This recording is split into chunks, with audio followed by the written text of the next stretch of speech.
In this video we'll be taking a look at the Saramonic Vmic. Should I use it instead of this lav mic? If you've been subscribed a while, you know that bit by bit I've been trying to improve the quality of the videos that I put out for you guys.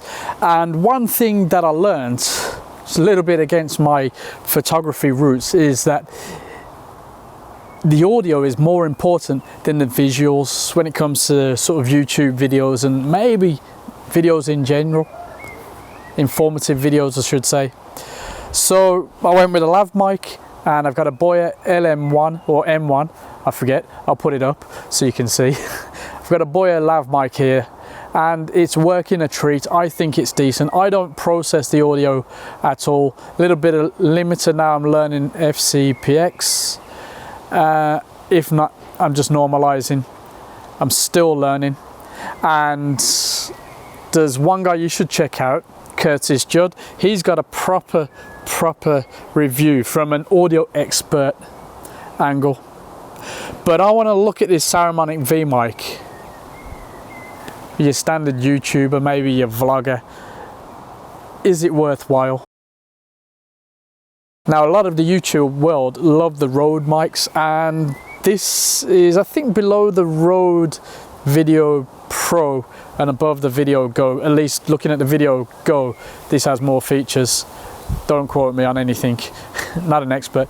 But frankly, a lot of people love to use these shotgun mics on top of the camera, run and gun, and I get that. That's very convenient, but I prefer the sound of a lav mic, nice and close, not quite as convenient as just turning this on, turning the camera on and going. But let's check it out and see if it has value for me and maybe for you.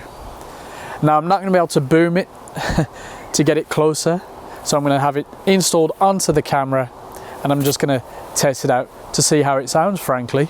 But afterwards, if you want to go in depth, just get an audio expert's view. Of course, you can read the specs for yourself, but his condenser microphone has a decent frequency response, which is more than enough for my needs. 35 to 20 sensitivity. Yep, it's all. I'm not interested in all that because it's all fine. Power type 2 AA's. Cool. I find my lav mic batteries last forever. It's always good practice to change before a fresh job, but for what I'm doing with these videos, I've just got spares ready and I keep an eye on the monitor on the camera. 3.5 plug, high pass filter, and well, it's light, 196 grams. Let's open it up and see what's inside. So there's your little manual thing right there, warranty, and the goods are inside. So you've got this cable right there, which is going to get plugged into this camera, and you've got the mic itself. Not a fan of that being plastered across the side there. I guess you could just replace that. There's the back right there, plus 20, 0 and minus 10. High pass filter, and I believe this is a high frequency. You've got a nice spring mount there, nice rubber in there. That looks like that would take the shock well, that would absorb it. So around this side, the port out to the camera, and headphones, which is very handy for some of you guys. So that's going to go in there, and shortly we're going to get it set up. 2 batteries are already in there. Let's put it on the camera and see how it sounds. For control, this is a test with no mic at all, and now I'm going to plug in my lav mic. Absolutely no adjustments there, and we should be back to more or less my normal settings. I'm clearly about 1 meter away.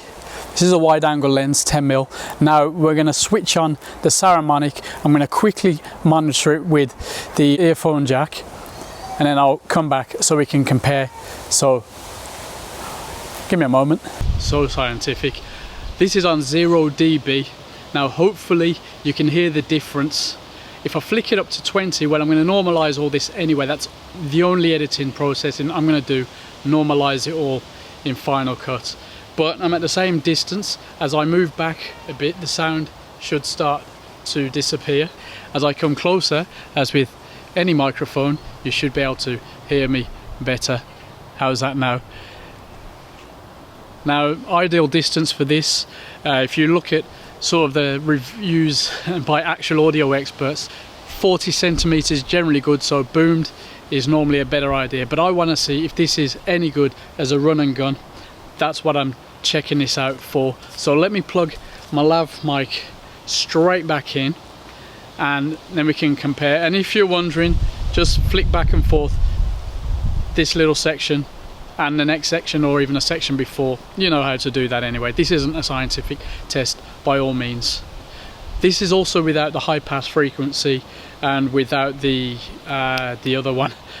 I'll put up what it's called. Everything else is off. In fact, let's just turn that one on now. So how's that sounding? There's another one for the 6 Hertz. Again, if I've got it wrong, I'll have to throw it up here, sorry. Let's turn that one on as well now. And what's the difference like with the sound? There's still wind brushing through. There's a bit of traffic in the background. Creatures, etc. But how is it sounding now? Well, let's plug the... Actually, let's unplug it first and I'll carry on talking. So we can go back to onboard mic only and see how that sounds.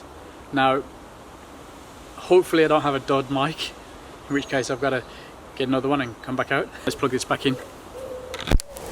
And there we go. Now I know that the lav mic is giving me better levels, mic's closer, signal to noise ratio is obviously going to be better. Here's another test, on camera mic only, normalized as with the whole of the rest of the video. Let's plug in the Saramonic. We're back on now with the Saramonic. Can you hear much of a difference? Let me boost it up to 20 dB. Normalization obviously is going to happen, but let me do that. So 20 dB, I can see the levels are going right through the roof. So ideally I would need to drop it down even more in the camera, in the manual settings, which is what I use. But I think I need to drop it even further below what it's already set. Let's flick it back. That should be back at 0. Would be pretty cool if that was on the front, but I guess as it's run and gun, maybe for interviewing people on the go, it's better with the controls on the back for most usage. So there we go. How does it sound? Now, if you're in doubt, we can cover up the mics on the camera. And there you go, because that's something I wasn't sure about on the first test I did. You've really got to get the plugs in good, but yeah.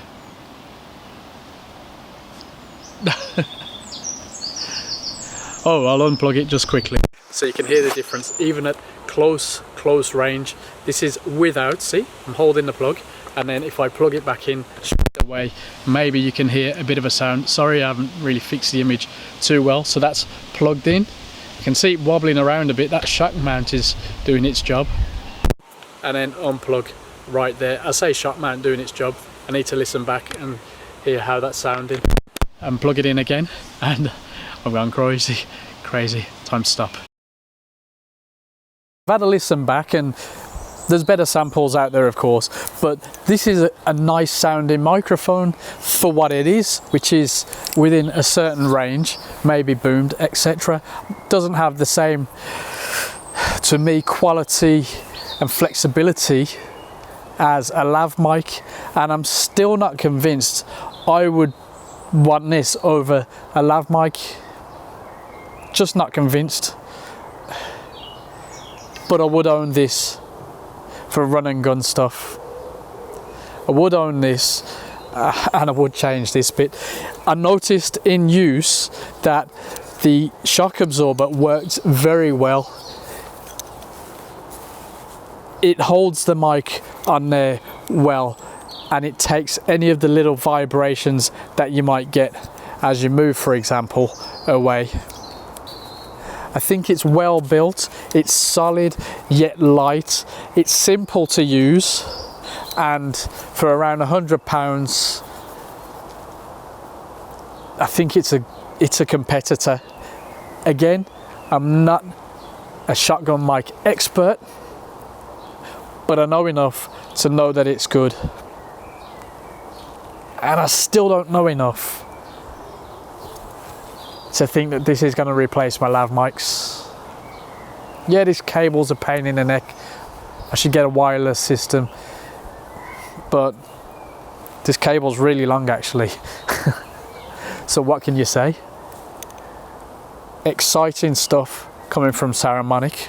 I do like what they're doing, and yeah, simple tech, does the job without being too expensive. Anyway,